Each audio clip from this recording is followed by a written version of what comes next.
Ladies and gentlemen, it's budget day after an election, and it's always a time for all of us to be full of expectations. And over the next 3 hours, we're going to take you through all that is expected of Finance Minister Nirmala Sitharaman and Modi 3.0 when they give the direction and vision for the next 5 years. But always our eyes are on what is in it for us, the common man. And that's going to be the theme that everybody is going to focus on this budget when Finance Minister Nirmala Sitharaman presents her 7th consecutive budget, and that's a record of sorts. So viewers, the first full budget of Modi 3.0 holds the key to 1.4 billion aspirations. The Modi government sets itself a steep target of building a $5 trillion economy, the third economy in the world. Today, the nation is going to be looking closely at the Bahi Khata in the Finance Minister's hand and wonder, is this the budget that's going to propel India towards its vision to become the third largest economy in Prime Minister Modi's third term? And that is something everybody's eyes are going to be on. And Madhav Das Gopalakrishnan, my colleague, joins me on the broadcast. Madhav, what are your expectations? Well, from taxes to jobs, employment, we've seen viral videos going in of people at various jobs for 10 jobs, thousands of people. I think those are going to be some of the areas. And of course, there are elections due later this year, Navika. We know that how budgets are, in fact, very often built with various political considerations in mind. So that wouldn't be totally out of line, and certainly wouldn't be the first time if that's happening. But the Indian economy has been seeing a steady growth and recovery in the post-pandemic era. After a slump in 2020 and 2021, the nation has witnessed over 7% growth in GDP every year since. And the previous year saw a spike of 8.2%. But today, we ask the question that's on the minds of most Indians. And that question is really that, is this budget going to be about populism? Is it going to be about tax cuts, give this, give that, something that we expected pre-election, didn't quite happen? Or is it going to be about discipline and vision of the road ahead over the next 5 years? And to debate that, to discuss that, we are joined this morning by Dr. Anand Ranganathan, author, political analyst, commentator, economist, scientist, Dr. Anand Ranganathan, and a fellow Punjabi, because you're married to one. Well, welcome this morning, and we'll do some number crunching. With him, to my right, is R. Jagannathan, who we've called Jaggi all our life as our senior in the profession, and he's the number cruncher. Any economic questions, anywhere we are going wrong, it's not us, it's Jaggi. All of them have to be directed to Jaggi. Also joining me in the studios this morning is Dr. Rohit Azad, economist. We are very upfront, and we say right-leaning, left-leaning. So which side are you leaning on, so that the Tower of Pisa and its direction can be decided, Rohit? So left. People's. Oh my God! People's economy. That's what they call it, Jaggi. Maybe you need to revise the way you introduce yourself. But this morning we have the political side represented also, and joining me this morning, Dr. Ashutosh Verma, national spokesperson of the Samajwadi Party. Good morning, Ashutosh Verma ji. And also joining me this morning is the bright and early spot in the BJP, the man who's up first with his videos and reactions to everything that's happening, Shehzad Poonawalla, national spokesperson of the Bharatiya Janata Party. Shehzad Poonawalla, first off the bat, what are you expecting, or do you know what's in that Bahi Khata stroke iPad that Finance Minister Nirmala Sitharaman is carrying around? Navika, obviously I am not privy to what Nirmala ji will be announcing. Only Parliament will get to know in some time from now. But having said that, seeing the track record of the last 10 years, I can tell you that this budget offers continuity. This budget will offer stability. This budget will work on the mantra of reform, perform, transform. We were in the fragile 5 economy just 10 years ago. Today we are in the fastest 5. We've gone from 11th position to 5th position. In a climate of global uncertainty, we've been able to keep inflation at a fairly low rate. We've been able to get massive amount of investments, whether it's foreign direct investment, but we've also been able to invest heavily in social welfare, heavily in infrastructure, used to invest 2 lakh crores in infrastructure, now it's 11 lakh crores. 11. Let me interrupt you, but just for a second, because those visuals, if you're wondering what are those visuals, that's not Finance Minister Nirmala Sitharaman, it's Minister of State Mr. Chaudhary who's speaking to reporters. Let's listen in. Modi ji का जो मंत्र है सबका साथ सबका विकास, और जिस प्रकार से आपने देखा होगा कि जो बजट राष्ट्रहित में आता है उसी प्रकार से ये भी बनता है।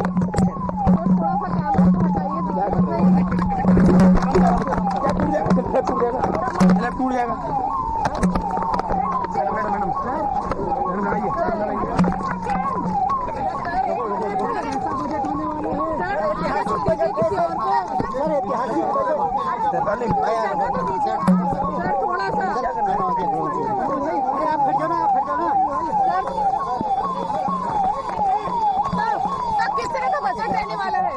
मोदी जी का बजट सबका साथ सबका विकास के मंत्र से आता है, निश्चित तौर से आधार पर किसी को नहीं आ रहा सर कैसा बजट होने वाला है। Well, you can't blame the media there to be right and earnest and up there, love them, hate them, but they're there doing their job, shoving their mics, probably trying to get a little bit of a trailer of what the budget is going to be about. Pankaj Chaudhary, Minister of State, not giving much away. And Ashutosh Verma ji, Sabka Saath, Sabka Vikas is what Modi is known for, and that's what Minister of State says. आपकी क्या expectations हैं इस budget से, क्योंकि चुनाव general elections के तो हो चुके हैं लेकिन 3 राज्यों में चुनाव आने वाले हैं। Navika, let me just make my opening statement, man. Let me just complete my statement. I was interrupted. Okay, Shehzad, I'll come back to you because I'm sure whatever Ashutosh ji says, you'll want to rebut that as well. So I'll come back to you. I'll come back to you. Just a good morning, hello to Dr. Ashutosh Verma, and I'm back with you. Please. Acha. He's been gracious enough to leave the space for you, so Shehzad, please make your point. Thank you, Navika. Thank you very much.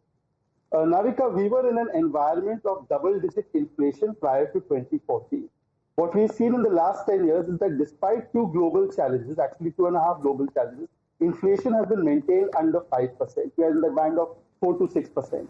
We've seen the RBI report recently, the SBI report recently, which has shown that how over the last 10 years, we've created about 12.5 crore jobs, which amounts to about 1.5 to 2 crore jobs per year. We've seen the EPFO data, we've seen the massive amount of infrastructure which is created, which obviously means it's been generating jobs. Also, what we've seen is, let me give you 2 or 3 very basic examples as to how people's lives have transformed. Navika, 1 GB of data used to cost 300 rupees prior to 2040. Today, that 1 GB costs about 10 rupees. On average, a family of 5 consumes 150 GB of data. So what they paid 45,000 rupees earlier, they're paying 1,500 rupees now. Jan Aushadhi Kendras have made medicine 70% cheaper for the very, very common person. We've seen how effective tax rates have come down from 19% for a family earning 15 lakh rupees to about 10% for the same family. So what we have seen over the past few years is that the economy has gotten stronger. It has grown at a faster pace. Inflation has been under control. Jobs have been generated. Manufacturing has been boosted. 2 mobile phone companies to 200 mobile phone companies. We used to import 70% mobiles. Now we are exporting $11 billion of mobiles. And this shows that the economy has been robust. And most importantly, it has not been marred by massive corruption that we saw during the UPA regime.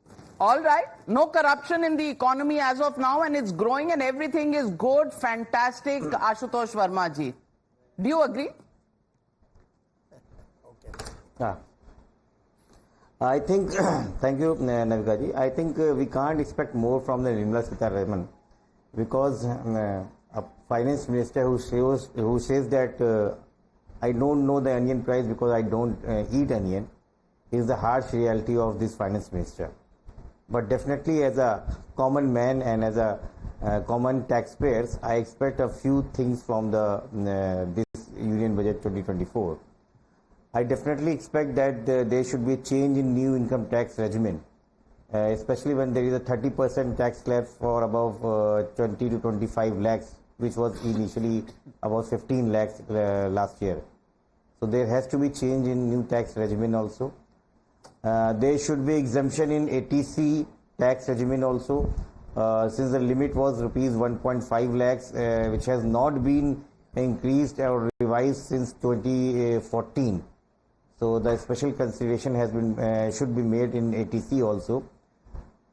There should be also a standard deduction tax regime of rupees 50,000, which has been introduced in 2019. Which may be increased up to lakh or 1.5 lakh, something the finance minister can do. This is the common thing of this is a common expectation of a common man, and definitely in a personal basic exemption limit in the personal tax regime. We expect at least not 5 to 7 lakhs rupees at least, which has been not revised from long, which is being 3.5 lakh. This is a common expectation. But as you know, that Modi 3.0 is again a huge fiscal deficit. The government is lying regularly with his nationhood. I don't expect a lot from all these things, because now they are a Baisakhi Sarkar. They don't have even a courage to say that we can give a good thing to nations.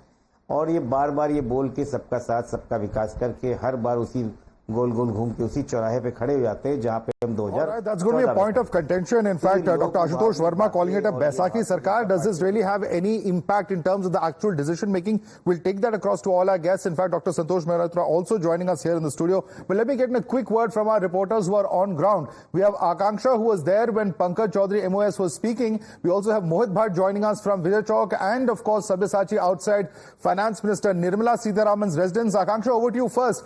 Big Sabka Saath message coming in there from the MOS, Pankaj Chaudhary.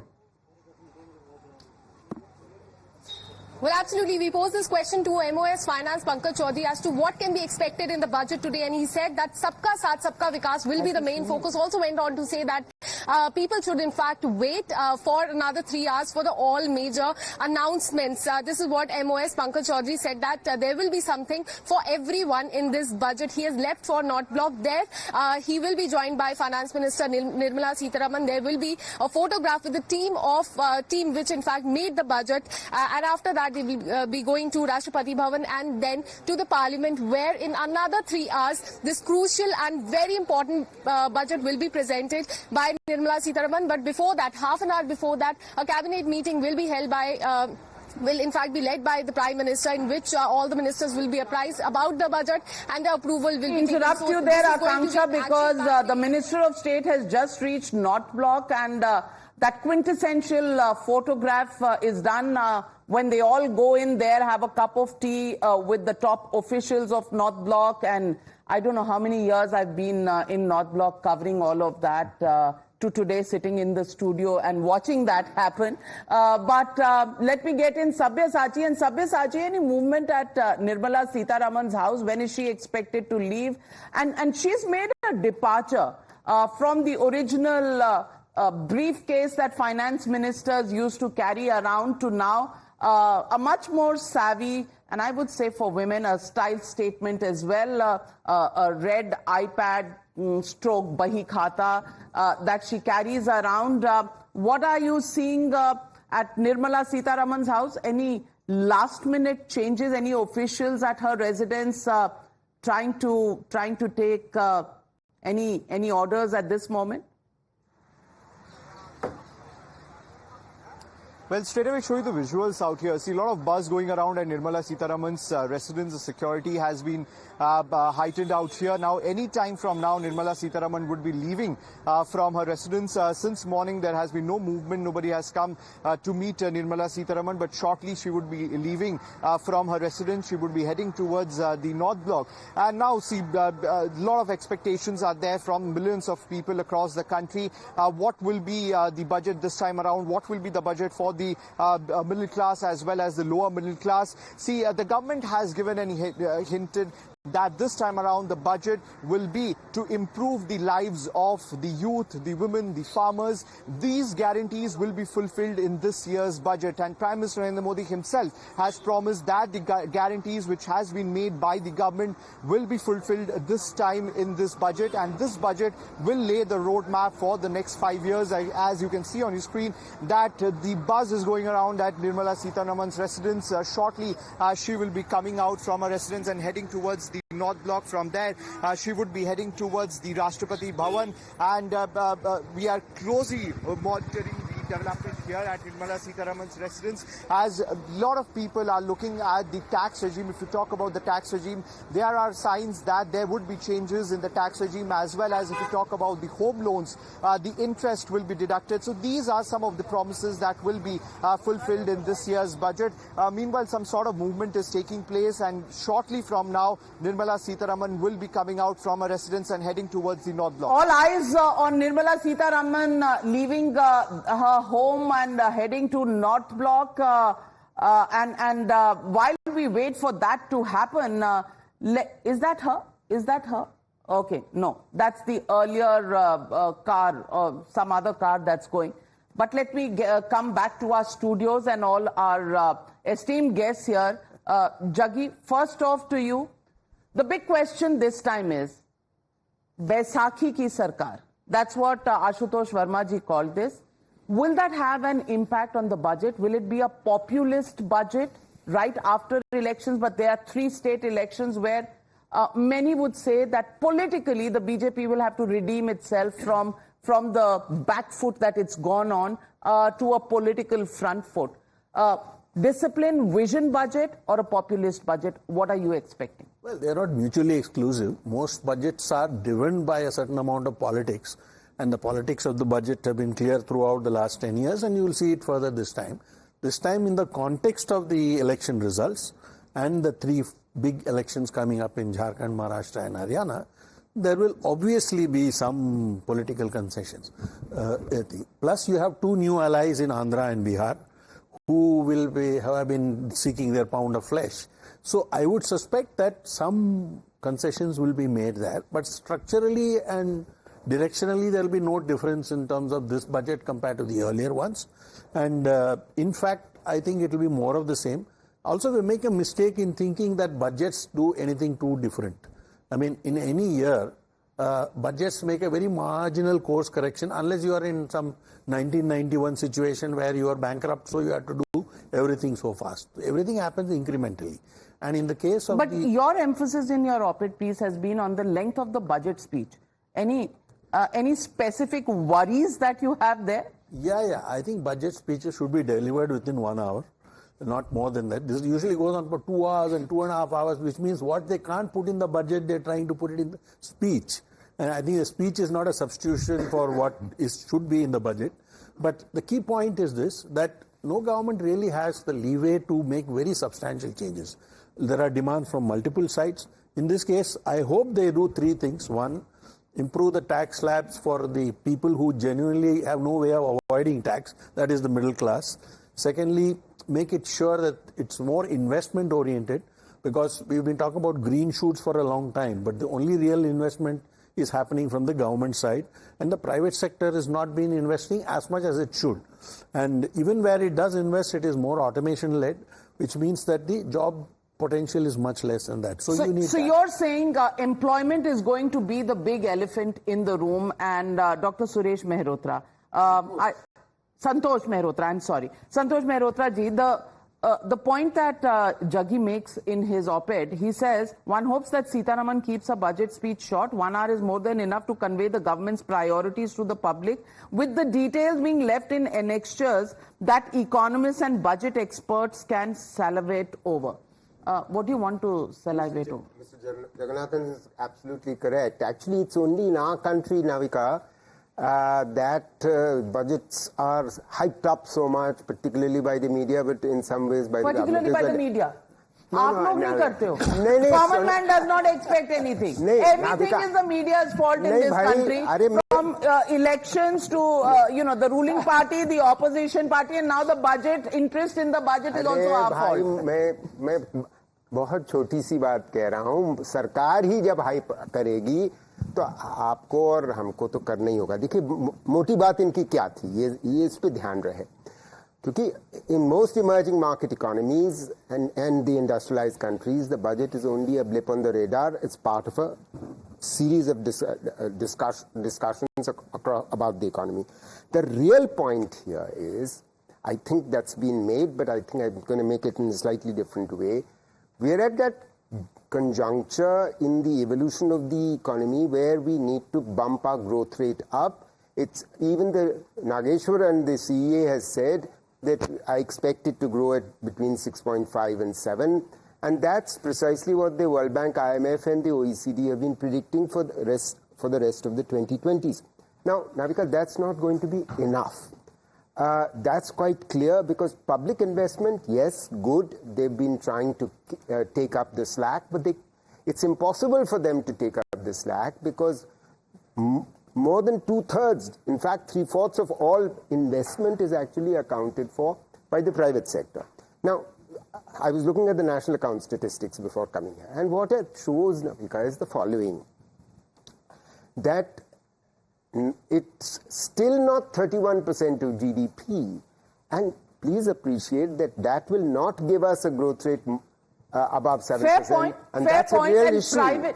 Private investment, Dr. Anand Ranganathan, private investment not really revving up, which is why employment, the big elephant in the room, lagging behind, and that's what the criticism politically and by India Inc. has all been about, and which is why we find, money in the hands of people. That's what it all boils down to. So if people don't have jobs, they're not going to have money in their hands, and therefore demand is not going to grow, and therefore investment, it's a vicious circle. It is. Good morning. Good morning to everyone. Slight disagreement with what Jaggi says and what Professor Mehrotra says.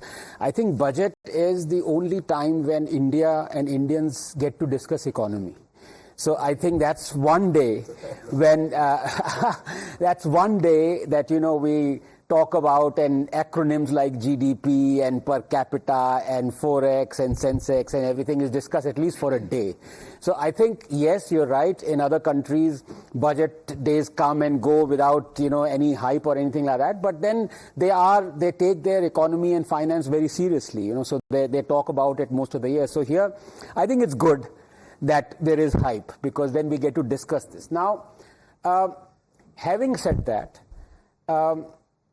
I think Prime Minister Modi is blessed. उन पे किसी का हाथ है. उन्होंने खुद ही कहा था, लेकिन मैं ये पॉलिटिकली कह रहा हूँ. 240 सीटें आई और आप कह रहे हैं उनके सिर पे किसी का हाथ है. BJP still hasn't recovered from the shock. देखिए, किसी की 99 आई है उस पे तो बहुत बड़ा हाथ है, तो जिसके 240 आई हैं उस पे तो हो गई. Why do I say this? Because all the decisions that he has taken for national interest, the opposition has opposed him, right? You talk about 370, CAA, you talk about Balako, everything. And all the decisions that he has taken against national interests, all the reforms that he should take, he started but then repealed, went back, or he hasn't taken, the opposition supports him. Let me give you a couple of examples.